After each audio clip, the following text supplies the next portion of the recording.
So this one tool I call the Mayhemizer. The big trend at the moment in NPR is painted normals.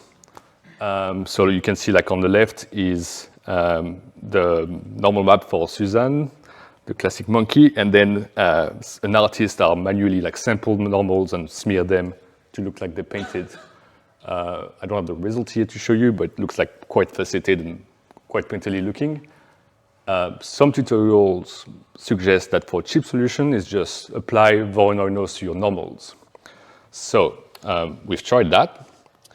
So on the left is just a diffuse shader on capybara, and on the right is just applying Voronoi on the normals.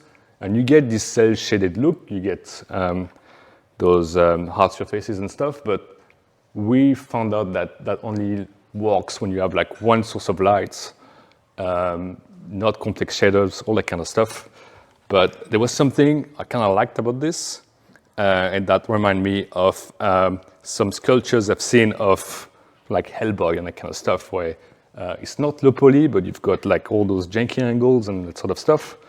And looking more into this, and there's a lot of very cool stuff that's been put online for the last Ninja Turtles movie, where you can see on this model here, you got a bunch of flat faces that really look like a Voronoi noise in some ways. And so for me, there was a thing that's going to be very hard to art direct modeling wise.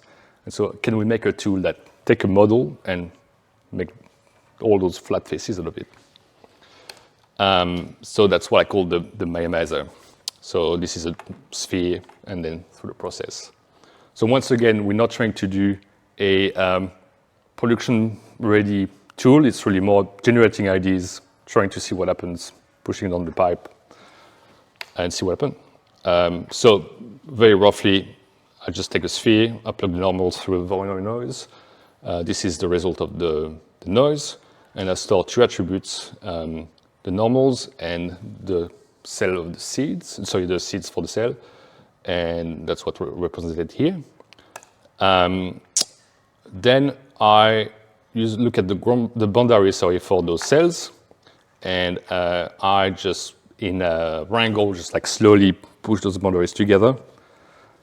And then I've got two that just flatten all this part. So that's how I go from the sphere to this janky sphere.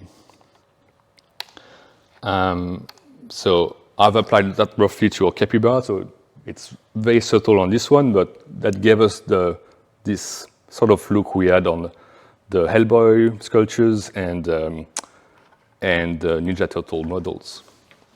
So the next step for this was, are we going to apply this to our pipe?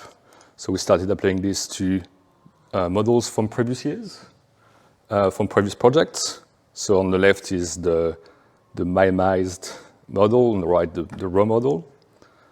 And the main idea for this was really to generate a bunch of variations to be able to help modeling. It's like, okay, we like this part here, we like this part there, because we don't necessarily have a very experienced crew, but we want to be able to guide them and figure out what's work for them.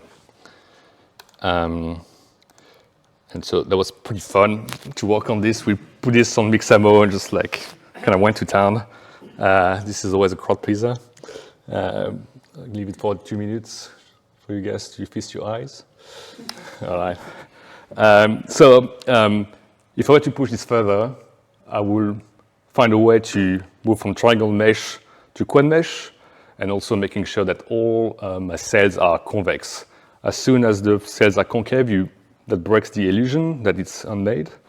And also because we mangled all that geometry, all the UVs are a bit messed up, and so I would like to find a way to rebuild those UVs properly.